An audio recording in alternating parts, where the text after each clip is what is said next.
السلام عليكم. معاكم اخوكم عماد. آه، بس المرة دي مش هتكلم في اي موضوع، هي شكوى.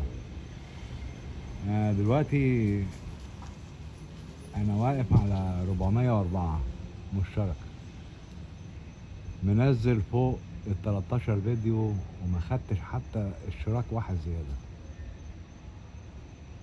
انا مش بشكي، بس يعني اللي انا شايفه كده، انا بحط وقت كبير جدا في القناة دي وبنزل اعمال كتيرة جدا. يعني انا منزل يمكن حوالي 160 فيديو، فترة زمنية صغيرة جدا.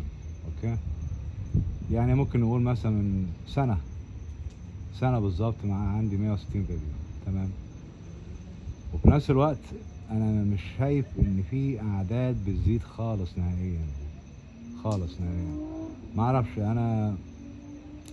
انا بعملش فلوس على اليوتيوب خالص نهائيا. نمرة واحد، عشان بس حضراتكم تكونوا عارفين.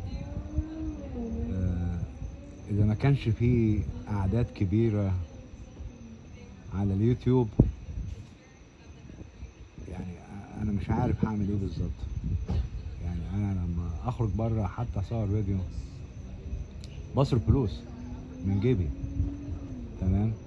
وفي مشاكل بتحصل لي بره كمان، يعني في ناس بتحب التصوير وغلاسه كده، انا برضو بصور. اوكي، يعني انا بعمل مجهود في الموضوع ده، وكلكم عارفين طبعا انا بعمل مجهود في الموضوع ده.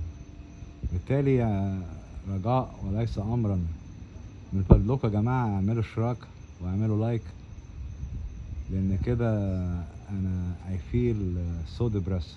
اوكي، يعني فعلا so depressed. اوكي، لان انا ما عنديش خالص اشتراكات ولا لايك ولا اي حاجه.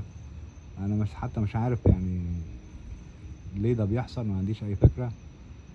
بس انا بعمل يعني ريكوست ان الناس تعمل لايك وتعمل اشتراك لانقاذ هذه القناه، لان انا شايف ان الفيديوهات بتاعتي كويسه ولها قيمه ومتنوعه.